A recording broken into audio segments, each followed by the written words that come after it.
तो दोस्तों love death and robot का सीजन 4 आ चुका है। हालांकि मैंने बहुत पहले ही देख लिया था, लेकिन इसका रिव्यू डालने में देर हो गई। तो फिर अगर आपने सीरीज नहीं देखी है तो मैं बताऊंगा इस सीरीज को कैसे देखना है और इस सीरीज में आपको क्या यूनिक देखने मिलेगा और क्यों आपको ये सीरीज देखनी चाहिए। ये एक एनिमेटेड एंथोलॉजी सीरीज है। एंथोलॉजी का मतलब होता है हर एक एपिसोड दूसरे एपिसोड से अलग होगा, उसमें कैरेक्टर्स और स्टोरी और यहाँ तक कि एनिमेशन भी अलग होगा। इस तरीके से आपको हर सीजन में बहुत यूनिक एपिसोड देखने मिलते हैं और बड़े यूनिक स्टोरीज होती है हर एपिसोड की। उनकी एनिमेशन भी बहुत बढ़िया होती है। अब तक इसके 3 सीजन आ चुके थे और इसका चौथा सीजन भी अभी आ चुका है। तो क्योंकि हर एपिसोड में स्टोरी अलग होती है तो हर एपिसोड का सिनॉप्सिस अलग होता है, तो मैं हर एक एपिसोड के सिनॉप्सिस को एक्सप्लेन करते जाऊंगा और आप खुद ही देख लेना आपको कौन सा एपिसोड देखना है। अगर आप फैन हो तो आप सारे ही एपिसोड देखोगे। फर्स्ट एपिसोड में हमें एक पपेट टाइप की एनिमेशन देखने को मिलती है जहाँ पे एक कंसर्ट चल रहा होता है और उस बैंड और वहाँ की ऑडियंस का थोड़ा रिएक्शन को दिखाया जाता है कि वो अपने आइडल्स या फिर कहे अपने पॉपुलर सिंगर्स या फिर बैंड को देख के कितने खुश हैं या फिर कहें कितने मटेरियलिस्टिक है। ये एपिसोड मटेरियलिज्म को ही दिखाता है, लेकिन सही बोलो तो पूरे एपिसोड में सिर्फ वो कंसर्ट ही चल रहा होता है और उसका गाना भी मुझे कुछ खास तो लगा नहीं। हालांकि ये सिर्फ मेरा एक ओपिनियन है, किसी को गाना बहुत अच्छा भी लग सकता है। पूरे एपिसोड में सिर्फ वो कंसर्ट ही चल रहा होता है और कुछ ज्यादा चीजें हो नहीं रही होती है। मेरे लिए एपिसोड कुछ खास नहीं था। अगर इसके नेक्स्ट एपिसोड की बात की जाए तो आपको याद होगा सीजन 3 में एक एपिसोड था ज़ॉम्बी एपोकलिप्स वाला, जिसमें स्टॉप मोशन एनिमेशन के थ्रू ज़ॉम्बी एपोकलिप्स को दिखाया गया था। इस सीजन में भी कुछ एक ऐसा ही एपिसोड है जिसमें एलियन इन्वेजन को दिखाया गया है। देखो मैं फिर से वही बात बोलूंगा, एपिसोड बहुत छोटा है और पिछली बार भी जो ज़ॉम्बी एपोकलिप्स वाला एपिसोड था वो सिर्फ फन एपिसोड था। ये भी वैसा ही एक फन एपिसोड है, इसे जज नहीं किया जा सकता अच्छे या बुरे में। बाकी अभी नेक्स्ट एपिसोड जो कि मैं बोलूंगा यहीं से देखना चालू कर दो। जो एपिसोड 3 है, उस एपिसोड का नाम है स्पाइडर रोज। इस एपिसोड में ह्यूमन अफेक्शन को दिखाया गया है। ये एपिसोड देखने लायक तो है, पिछले 2 एपिसोड की तरह नहीं है, लेकिन अभी मैं वीक पॉइंट की बात करूं तो बात वही रहेगी, स्टोरी में ओवरऑल कुछ इतनी डेप्थ नहीं है। इसकी स्टोरी बहुत सिंपल है। अगर ये सीरीज देखनी है तो डायरेक्ट आप इस एपिसोड से चालू कर सकते हो। नेक्स्ट एपिसोड की बात की जाए उसका नाम है 400 बॉयज। सबसे पहले मैं इसके एनिमेशन की बात करूंगा। अगर आपको सीजन 1 का जीमा ब्लू करके एक एपिसोड याद है तो उसमें जैसा एनिमेशन था वैसा ही एनिमेशन आपको इसमें देखने मिलने वाला है। ये मैंने पहले इसलिए बताया क्योंकि एनिमेशन वाइज मुझे इसमें कुछ यूनिक नहीं लगा। अब इसकी स्टोरी की बात करते हैं। स्टोरी में क्या होता है कि पोस्ट एपोकलिप्टिक वर्ल्ड दिखाया गया है जहाँ पे कुछ बेबी जाइंट्स है जिसे 400 बॉयज कहा गया है और ह्यूमंस ने भी अपने कुछ ग्रुप्स बना रखे हैं जिसमें वो रहते हैं और उनके पास कुछ टेलीकिनेसिस टेलीपैथी की कुछ पावर्स है। बाकी अगर मैं इसको ओवरऑल बोलूं तो मुझे लगा कि इन्होंने थोड़ी अटैक ऑन टाइटन से इंस्पिरेशन ली है फाइटिंग सीन्स में, स्टोरी वाइज नहीं फाइटिंग सीन्स में। अगर आप ये एपिसोड देखोगे तो फिर हाँ आपको भी लगेगा कि कुछ फाइटिंग सीन्स में अटैक ऑन टाइटन से इंस्पिरेशन ली गई है, जो कि बुरा तो नहीं है, लेकिन ये कोई ओवरऑल मूवी नहीं है, एक छोटा सा एपिसोड है और इसमें भी कुछ यूनिक नहीं है। हाँ लेकिन अगर आपको एक्शन देखना है तो ये एपिसोड देखा जा सकता है। बाकी इसमें कुछ यूनिक तो नहीं था। नेक्स्ट एपिसोड का नाम है द अदर लार्ज थिंग। ये एपिसोड सुपर हीरो मूवी इसका थोड़ी पैरोडी टाइप है या फिर मैं कहूँ उसके डायलॉग्स जो होते हैं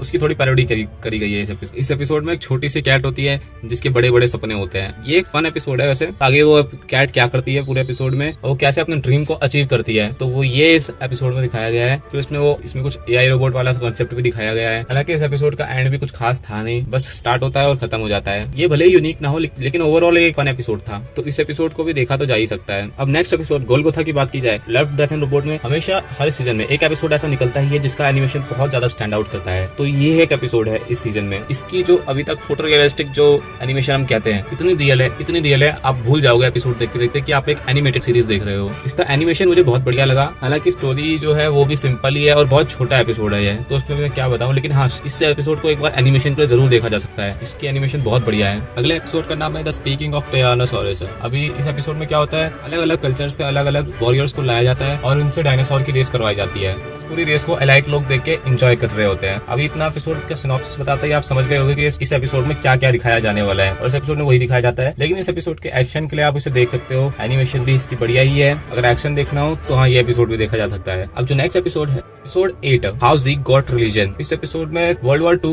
का एरा दिखाया जाता है जिसमें कुछ अमेरिकन मिलिट्री ग्रुप को एयर स्ट्राइक करके एक नाजी चर्च को गिराना होता है। अब उस नाजी चर्च में क्या है और आगे क्या होगा इनके साथ, इन सोल्जर्स के साथ क्या होगा, ये सब देखने के लिए आपको एपिसोड देखना पड़ेगा। ये एक अच्छा खासा हॉरर टाइप का एपिसोड है और लव डेथ एंड रोबोट के हर एक सीजन में एक ऐसा एपिसोड होता ही है जिसमें टीम जो है एक मॉन्स्टर को मारने जाती है। तो ये एपिसोड भी कुछ वैसा ही है। तो पूरे सीजन का सबसे ठीक ठाक जो एपिसोड मैं बोलूंगा यही है। बाकी यूनिकनेस तो इस एपिसोड से भी मिसिंग है। इस एपिसोड में भी आपको कुछ यूनिक तो नहीं देखने मिलेगा, लेकिन अगर सबसे बेस्ट एपिसोड देखना है तो ये वाला है। नेक्स्ट एपिसोड की बात की जाए तो ये एक बढ़िया और फन एपिसोड है। इस एपिसोड का नाम है स्मार्ट अप्लायंस स्टूपिड ओनर्स। इस एपिसोड में सारे जो हमारे होम अप्लायंस होते हैं उसको बात करते हुए दिखाया गया है और उनके पॉइंट ऑफ व्यू को दिखाया गया है हमें कि वो अप्लायंस अगर सोचते तो कैसा सोचते हैं। ये एपिसोड बहुत फनी हो जाता है और आपको हर अप्लायंस की बातें सुन के बहुत रिलेटेबल फील होगा। ये एपिसोड मजे के लिए देखा जा सकता है। एपिसोड 10 की बात की जाए, उसका नाम है फॉर ही कैन क्रीप। अब इस एपिसोड में डेविल को एक कैट के साथ डील करनी है। अब कैट क्या करती है, अब उसमें पूरी ह्यूमैनिटी का जो है बोझ आ चुका है। उस कैट ने डील कर दी, ह्यूमैनिटी पे खतरा आ जाएगा। अब वो कैट क्या करती है और इस एपिसोड में क्या होता है वो जानने के लिए आपको एपिसोड देखना होगा। ये एक ठीक ठाक सा टाइम पास एपिसोड है और इसमें भी कुछ खास नहीं है। ओवरऑल कहा जाए ये पूरा सीजन बहुत ही ज्यादा डिसअपॉइंटिंग था। इस सीजन का सबसे बेस्ट एपिसोड था हाउ ज़ीक गॉट रिलीजियन। इसके अलावा इसमें कुछ खास एपिसोड थे नहीं। पिछले जितने भी सीजन थे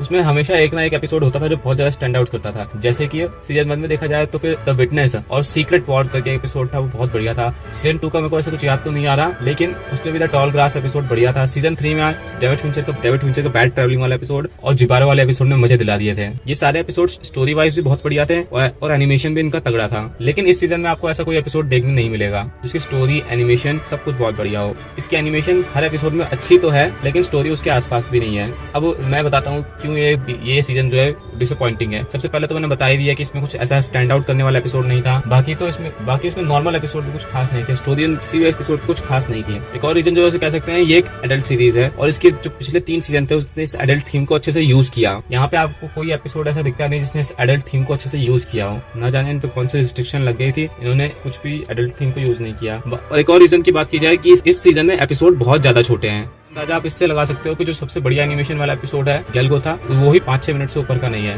बहुत ज्यादा short episode, underdeveloped story, lack of uniqueness, adult theme को ठीक से यूज ना करने के ये जो सीजन है ये बहुत ज्यादा डिसअपॉइंटिंग आपको फील होगा। एनिमेशन वाइज ऐसा नहीं है कि ये सीजन बहुत ज्यादा बुरा है, एनिमेशन तो उसकी बढ़िया है। ये एनिमेशन स्टोरी को मैच नहीं कर पाती जो कि पिछले सारे सीजन करते थे। अगर आपने आज तक लव डेथ एंड रोबोट नहीं देखा तो सीजन 1 से देखना चालू कर दो, बहुत बढ़िया सीरीज है। लेकिन वो सीजन 4 उतना कुछ खास नहीं है। हाँ, लेकिन जो सीरीज के फैन है वो इस सीजन को भी देखेंगे और क्योंकि जो रन टाइम है सीरीज का बहुत कम है तो बहुत जल्दी देख के खत्म भी कर सकते हैं। बाकी आपको ये सीरीज देखनी है तो मैंने बता दिया कौन से 2-3 एपिसोड है जो देखने ही देखने हैं। बाकी ये था मेरा रिव्यू नेटफ्लिक्स की series love death and robot का। ये सीरीज हिंदी में भी अवेलेबल है और क्योंकि एडल्ट वेब सीरीज है फैमिली के साथ नहीं देखा जा सकता। बाकी अगर आपको वीडियो पसंद आई हो तो फिर लाइक कर देना, ज्यादा पसंद आ गई तो सब्सक्राइब भी कर देना, अगर कुछ कमी दिखे तो कमेंट कर देना और बहुत ज्यादा पसंद आ गई तो शेयर भी कर देना।